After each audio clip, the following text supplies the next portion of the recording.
আর সমৃদ্ধি একই পাড়ার ছেলে মেয়ে ছিল। তারা একসঙ্গে স্কুল করেছে, একসঙ্গে কলেজ করেছে। সেই ছোট্টবেলা থেকে তাদের মধ্যে খুব বন্ধুত্ব, শুধু বন্ধুত্বই ছিল, অন্য কিছু ছিল না। যে দুজন দুজনকে ভালোবেসেছে সেসব নয়, তারা শুধু বন্ধুত্বই ছিল। এবং দুই পরিবারের মধ্যেও খুব মেলবন্ধন ছিল, কারণ শুক্লা সমৃদ্ধি একে অপরের বাড়ি যেত, বা তাদের পরিবাররাও একে অপরের বাড়ি আসতো। কোনো অনুষ্ঠানে নিমন্ত্রিত থাকলে তারাও যেত, আসতো। তা এরকম তারপর দুজনেই বড় হলো, দুজনেই চাকরি বাকরি, যাই হোক সমৃদ্ধি চাকরি পেলেও শুক্লা চাকরি বাকরি করতো না, কিন্তু তার বাবা মা দেখে ভালো ঘরে একটি ছেলের সঙ্গে বিয়ে দিয়ে দিল। বিয়ে দেওয়ার পরে বিয়ে দিলেও সে খুব একটা দূরে তার বিয়ে হয়নি, যার জন্য তা বাবা মা দেখে শুনে বিয়ে দিয়েছিল। এবং তাদের শ্বশুরবাড়ির লোকজন জানতো যে সমৃদ্ধি তার খুব প্রিয় বন্ধু এবং কাছের বন্ধু, ছোট্টবেলার থেকে তাদের বন্ধুত্ব।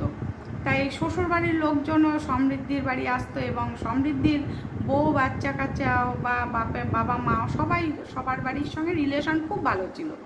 এইরকমভাবে দিন যাচ্ছে। তা সমৃদ্ধিরও বাচ্চা কাচ্চা হয়েছে, তারপর শুক্লারও ছেলেপেলে হয়েছে। যাই হোক সবার সংসার পুরো ভরা সংসার।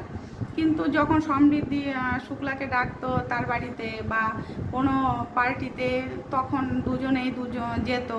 এবার এতে শুক্লার বরের কোনো আপত্তি ছিল না, বা সমৃদ্ধির স্ত্রীরও কোনো আপত্তি ছিল না, কারণ তারা সবাই সব জায়গায় যেত।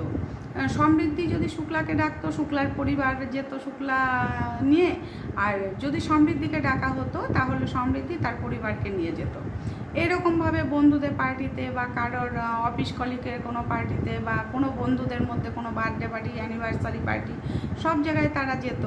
এরকম একদিনকে কি করেছে যে সমৃদ্ধি তার শুক্লাকে ডেকেছে যে তুমি এসো বা তুই আয়, যে এরকম আমরা একটা পার্টি করছি, পিকনিকের মতো, সবাই মিলে আমরা খুব মজা করব, সবার বাড়ির সংসারের সবাই আসছে, সব বন্ধুরা জয়েন হবে। কিন্তু শুক্লা যখন গেল তখন দেখলো কারোর কোনো স্ত্রীরা আসেনি, কোনো পরিবারের কেউ আসেনি, শুধু শুক্লা একা একটা মেয়ে, আর হচ্ছে সব বন্ধুরা আছে।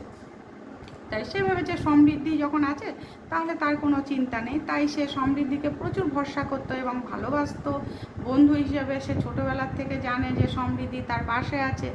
তাই সমৃদ্ধি যখন বলেছে যে সব রকম খাওয়া দাওয়া হচ্ছে, স্ন্যাক্স, তারপরে পার্টিতে যা যা হয় সবই খাওয়া দাওয়া হচ্ছে, ভালো মন্দ খাওয়া দাওয়া হচ্ছে। এবার যখন ড্রিঙ্ক পান হচ্ছে তখন বলেছে শুক্লা বলেছে আমি এসব খাবো না। তখন বলেছে দেখ তুই তো এসব খাবি না আমি জানি, দেখ কোল্ড ড্রিঙ্কস আছে, কোল্ড ড্রিঙ্কস খেলো। সে যখন কোল্ড ড্রিঙ্কস খেলো তখন সে কোল্ড ড্রিঙ্কসের সঙ্গে সমৃদ্ধি বা তার বন্ধুরা করেছে কি কিছু একটা মিশিয়ে দিয়েছিল। তাতে কি হচ্ছে, ওর জ্ঞান ছিল কিন্তু ও সবে বুঝতে পারছিল, অথচ কিছু মুখে কথা বলতে পারছিল না বা কিছু করতে পারছিল না, এক জায়গায় বসেছিল। তখন বন্ধুরা কী করেছে, তার সঙ্গে নানা রকম ছবি তুলেছে এবং খারাপভাবেই ছবি তুলেছে। ছবি তুলে তাকে পরের দিনকে পাঠিয়ে বলেছে তুই যদি এত টাকা না দিস তাহলে কিন্তু এই ছবিগুলো ভাইরাল করে দেবো। তখন শুক্লা বলেছিল তুই আমার সেই ছোটোবেলার বন্ধু, তোকে এত বিশ্বাস করি, আমার স্বামী, আমার বাবা মা এবং আমার শ্বশুরবাড়ির প্রত্যেকটা লোকজন তোকে এত ভরসা করে বিশ্বাস করে, আর তুই আজকে আমার সঙ্গে এরকম টাকার জন্য খেলা করলি, তোর তো টাকার অভাব নেই। এই কাজটা তো তুই আমার বিয়ের আগেও করতে পারতি বা বিয়ের পরেও করতে পারতি, কিন্তু তোর এখন টাকার এত খাই হলো, এত খিদে হলো যে তুই আমার নামে বদনাম করে টাকা রোজগার করতে চাইছিস। ঠিক আছে। তখন শুক্লা করলো কি তার স্বামীকে সব কথা বললো। স্বামীকে বলার পর স্বামী বললো দেখো এতে কিছু হবে না, তোমার থানায় যেতে হবে, কেননা এ যদি আজকে এই কাজ করতে পারে অন্য কোনো বন্ধু বা বান্ধবীর সঙ্গে যে এই কাজ করবে না তার কোনো মানে নেই। আর এত সাহস ওকে কে দিয়েছে, বা অন্যান্য বন্ধুদেরই এত সাহস কে দিয়েছে এরকম কাজ করেছে। তখন থানায় যায়, থানায় গিয়ে কেস করার পরে সমৃদ্ধিকে পুলিশ ধরে নিয়ে যায়। তখন তার বউ বিশ্বাস করতে পারেনি সত্যি যে শুক্লার সঙ্গে এরকম একটা কাজ করেছে তার হাজব্যান্ড।